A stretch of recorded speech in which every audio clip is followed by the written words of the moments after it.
Hello again. So it's been described as a tale of two Englands. It's a study of death records and it's found that more people in the north of England are dying earlier than those in the south. Now, it seems the north-south divide is getting worse despite government efforts to tackle it. Richard Gaisford has the latest. We need the northern powerhouse too. Not one city, but a collection of northern cities sufficiently close to each other that combined they can take on the world. 3 years ago, the then Chancellor George Osborne promised to create a northern powerhouse by investing in skills, innovation, transport and culture. But research today shows in terms of health, the north-south divide is growing, with people in the north 20% more likely to die before they reach 75, compared to those who live in the south. Many blame Margaret Thatcher for amplifying the north-south divide. And for some, Thatcher stood for industrial decline, impoverishment and the southern contempt for the north. Famously, she made these remarks about locals during a visit to Tyneside in the 1980s. Some of the work that is being done is fantastically successful. Don't you think that's the way to persuade more companies to come to this region and get more jobs, as I want them, for the people who are unemployed, not always standing there as moaning minis? Today, the government says it's trying to tackle the economic and social factors that underpin early deaths. It says recent numbers show the northwest is the fastest growing region. Richard Gaisford, Good Morning Britain. Thank you very much indeed. Joining us now from Leeds is Labour MP Fabian Hamilton. Fabian, good morning. We have Dr Hillary here as well. Good morning. I want to put to you what I put to Hillary earlier. There is this north-south divide, Fabian. They've talked about it, that the study and the research has proven that. And yet, definitively, there is more government funding per head in the north east and the north west than there is right now in the southeast and the southwest, despite London as an entity on its own getting more. How is it then that the north, there are more deaths and a different standard of living if there's more money per head coming from the government?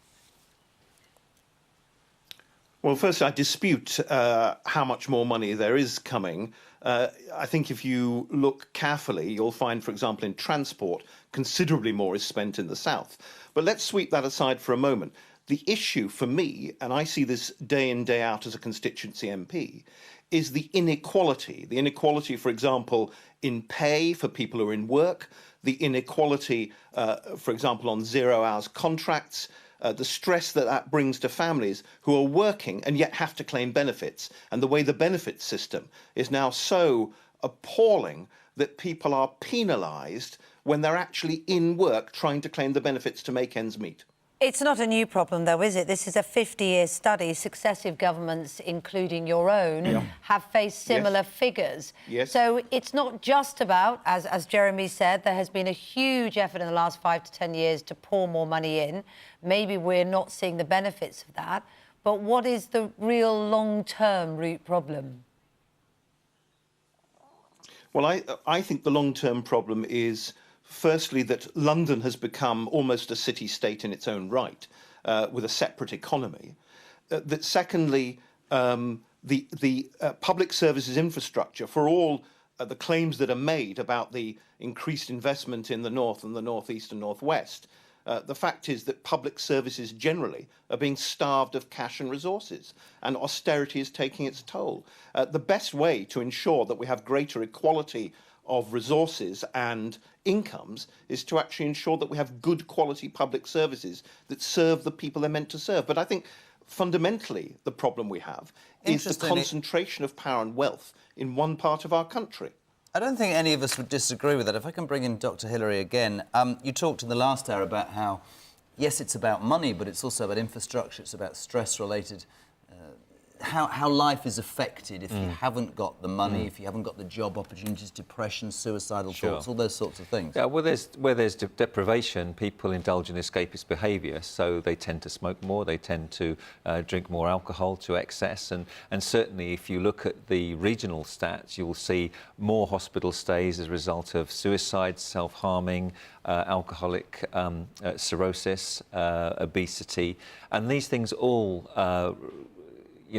influence the mortality rates that we're seeing in the north compared to the south. And this is particularly true of the young. This is more worrying. It's the 25-year-old age group to 45-50 that have the highest discrepancy between premature death rates in the north compared to the south. 49% higher in the age group 35 to 44 and 29% higher premature deaths in the age group 25 to 34.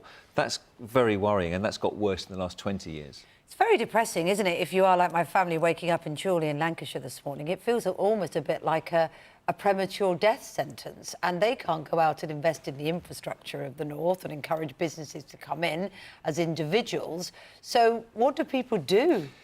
I think you have to remember that we're talking about north-south divide, but there are patches in the north which are very wealthy, very well-to-do, and actually there's different areas of deprivation, you know, within a short distance of each other.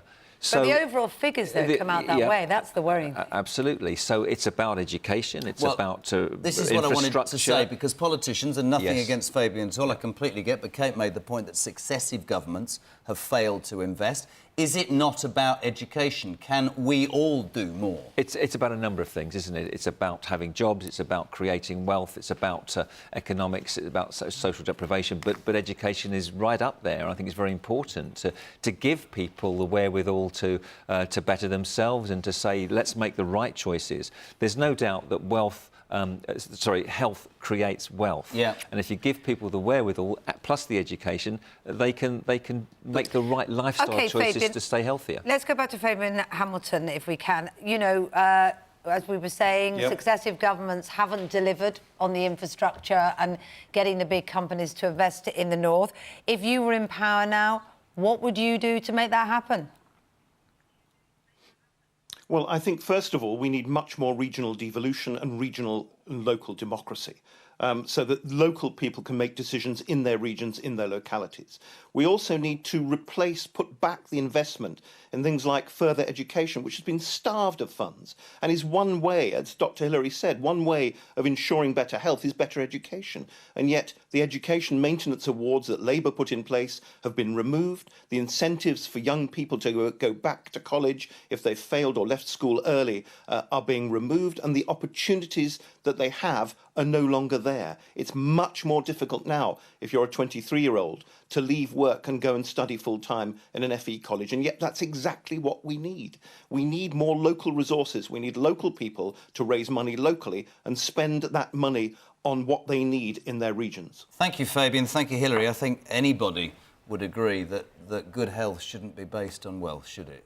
It should be an important thing for each and every one of us. 18 minutes past 7, Tuesday morning, the 8th of August. You're watching Good Morning Britain on ITV.